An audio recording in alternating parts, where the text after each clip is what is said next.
ஒரு முதலமைச்சருக்கான தகுதி தராதரமே இல்லாம பேசுறாரு விஜய். ரொம்ப கேவலமா இருக்கு பாக்குறதுக்கு. என்ன நீட்டி முளைக்கி பேசிட்டா எல்லாம் சரியாயிடுமா? நீட்டி முளைக்கி பேசுறது முக்கியம் இல்ல, வளர்ச்சி முக்கியம், திட்டமிடல் முக்கியம்.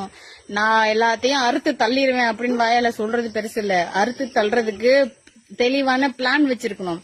இவ்வளவு கடன் இருக்குன்னு தெரிஞ்சும் இதெல்லாம் நான் பண்ணுவேன்னு ஒருத்தன் சொல்றானா அவன்கிட்ட அதுக்கான திட்டமிடல் இருக்கணும். இந்த பொருளாதாரம் பணத்தை எப்படி சம்பாதிப்பேன் அப்படிங்கறது, இந்த மாநிலத்தோட வளர்ச்சி பொருளாதாரத்தை எப்படி இன்க்ரீஸ் பண்ணுவேன், இந்த கடன் எல்லாம் எப்படி அடைப்பேன், உங்களுக்கு அதுக்கு மேல இதெல்லாம் இந்த இலவசங்கள்லாம் நான் உங்களுக்கு கொடுப்பேன் அப்படின்னு ஒருத்தர் சொல்றதுக்குன்னா அதெல்லாம் சொல்றதுக்கான திறமை இருக்கணும். சும்மா வெறும் வாயில எல்லாத்தையும் உளறிட்டு அப்புறமா அவங்க அதை வச்சாங்க இதை வச்சாங்க கடன் வச்சாங்கன்னா கடன் வைக்காம எல்லாம் சம்பாதிச்சு எவனாவது கஷ்டப்பட்டு சம்பாதிச்சு லட்டு மாதிரி உருட்டி வச்சிருப்பேன். இவர் பெரிய பெரிய கொடை வள்ளல் மாதிரி இங்க தமிழ்நாட்டுக்கு அள்ளி கொடுக்க வந்தாரா விஜய்? இன்கம் ஜெனரேட் பண்ணி அப்புறம் பெரிய இது மாதிரி இப்பதான் இது என்ன டிஎம்கேன்னு இப்பதான் வாயிலுக்கு வடை சுட்டுக்கிட்டு இருக்காரு. டிஎம்கே தான். டிஎம்கே பண்ணதுலதான் நீ இப்ப ஏறிக்கிட்டு மஞ்சள் குளிச்சுக்கிட்டு இருக்க.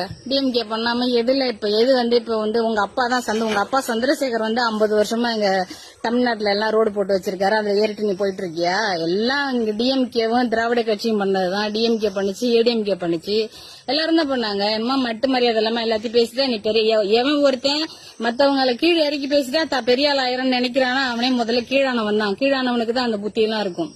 தரம் இல்லாத குணாதிசயம் உள்ளவன் தான் இப்படி மத்தவங்களை கீழே இறக்கி பேசுவான். கொள்கைகளை பேசு. பெரிய இது மாதிரி சீன் போட்டுட்டு இருக்க. சீன் போட்டா பத்தாது வாயில. அங்க டெல்லியில பத்திரிகையாளர் கூப்பிட்டா ஒளிஞ்சடிச்சு ஓட வேண்டியது, இங்க பெரிய லிஸ்டா எழுதி கொடுத்துறேன்னு இங்க ஓவரா சீனை போட வேண்டியது. முதல்ல பணத்தை உண்டாக்குறதுக்கு வழி என்ன, நான் இந்தந்த வழியில இந்த மாநிலத்தோட பொருளாதாரத்தை மேம்படுத்துவேன், இவ்வளவு இன்கம் ஜெனரேட் பண்ணுவேன், அதுக்கு இன்னென்ன ஐடியா என்கிட்ட இருக்கு, அதை சொல்லியா முதல்ல. இல்ல டிஎம்கே குறை சொல்லி என்ன பண்ண போற?